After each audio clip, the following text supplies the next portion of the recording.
बहन सुना ही होगा आपने, प्रसव पीड़िता, उनका देहरादून में स्वास्थ्य शिविर में देहांत हो गया। तो देखिए, बात यह है कि जनता यहाँ पर इसलिए इकट्ठी हो रखी है कि अगर उस महिला को यहाँ पर पूर्ण रूप से इलाज मिल जाता तो शायद वहां पर जाके वो मृत घोषित नहीं होती। पिलखी स्वास्थ्य केंद्र को जो है, पिलखी प्राथमिक स्वास्थ्य केंद्र को जो है रेफर सेंटर बना दिया गया है। वाजिब सी बात है कि उपकरण नहीं है, डॉक्टर्स नहीं है, तो कोई फायदा नहीं है इस हॉस्पिटल का। उनका नाम था अनीशा रावत। उनकी जो है यहाँ पे प्रसव हुआ था, उसके बाद उनको कुछ दिनों में उनकी तबीयत बिगड़ी, शायद रेफर किया गया और रेफर करके फिर उनको बेस हॉस्पिटल से फिर दोबारा रेफर करके देहरादून रेफर किया गया था इंद्रेश हॉस्पिटल में। वहाँ शायद उपचार के दौरान उनकी डेथ हो गई थी।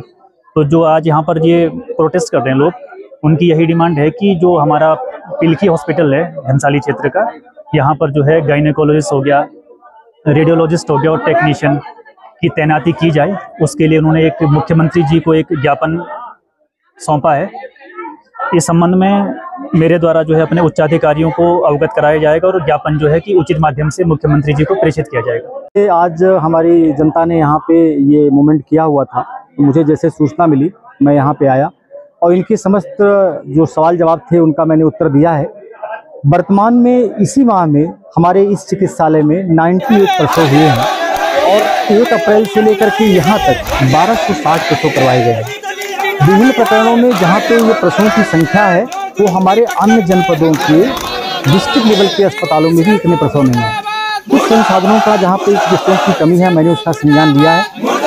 जनप्रतिनिधि ने जो मुझे ज्ञापन दिया है मैंने भी उसको लिया है और कल ही उस पर मैं पत्राचार करके अपने उच्चाधिकारियों को उसको अवगत करा दूंगा।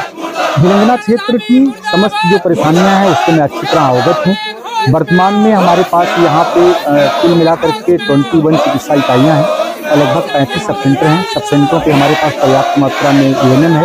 चिकित्सकों के 2-3 जगह पद रिक्त इसलिए हैं कि डॉक्टर गया है पीजी करने और जैसे पीजी करने के बाद इधर हमारे पास जो डॉक्टर 3-4 आ रहे हैं हम इसको उपलब्ध कराएंगे। इस चिकित्सालय को मैं एक अलग से मीटिंग लेने जा रहा हूँ, इसके पहले भी मैंने लिया है। बेहतर मेंटरशिप करके इन चिकित्सकों को यहाँ पे काम करवाया जाएगा।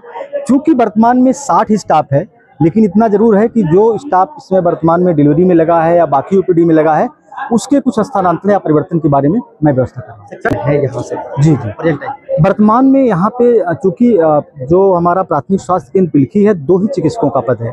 पेशेंट का लोड यहाँ ज्यादा था तो अगल बगल पूरे भिलंगना क्षेत्र में जितने ऐसे चिकित्सक हैं जो आज अटैचमेंट में हैं या अपनी पीजी करने के लिए यहाँ।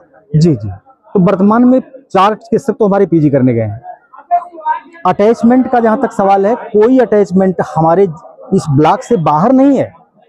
इतना है कि जैसे मान लीजिए ठेला में कोई डॉक्टर तैनात है तो वहाँ पे 6 दिनों में 3 दिन सेवाएं वहाँ 4 दिन दिया, 2 दिन हमने उसका यहाँ लिया। क्योंकि यहाँ पे व्यवस्थाएं हमें 24/7 देखनी पड़ रही हैं, क्योंकि यहाँ पे हमारा इस ब्लॉक का सबसे बड़ा अस्पताल हो जाता है। रिफरल भी है, इमरजेंसी भी है, बाकी चीज़ें भी हैं। इस नाते उन चिकित्सकों को 2 दिन यहाँ लगाया जाता है। उसका एक परिवेश ये होता है कि ग्रुप में चिकित्सक मिलकर काम भी करते हैं और बाकी व्यवस्था भी सुचारू हो जाती है। इस नाते यहाँ पे एक समय में लगभग 4 चिकित्सक हमको लगाना पड़ता है। तो इन्हीं क्षेत्रों से लेके उनकी सेवा यहाँ प्रदान होती है। हरीसा को जो स्वास्थ्य विभाग मुआवजा देगा, कितने सर जो आप कन्फर्म है कि आप दे पाएंगे? देखिए ऐसा है, इस पत्रावली को हम शासन स्तर पे अपने स्तर से इसको हम अग्रसारित कर देंगे और इसमें जो हमारी प्रबल आख्या होगी हम वो भी डाल देंगे, क्योंकि महिला 18-19 साल की जितनी भी उनकी रही होगी। लेकिन मैंने कहा ना कि जो केस हमारी अनीसा बेटी का या बहन का है वो 1 लाख की प्रसव की महिलाओं में 1 में DIC होता है।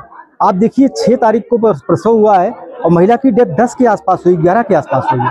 तो ये 5-7 दिनों तक वो जो ट्रांसफर हुई है या वहाँ पे जो उपचार हुआ है और एक अच्छे संस्थान में जो वर्तमान में महंत इंद्रेश एक अच्छा अस्पताल है, वहाँ अगर डेथ हुई है वो बाकी डॉक्टर नहीं कर पाए हैं तो उस बीमारी की कॉम्प्लिकेशन को भी आप समझें।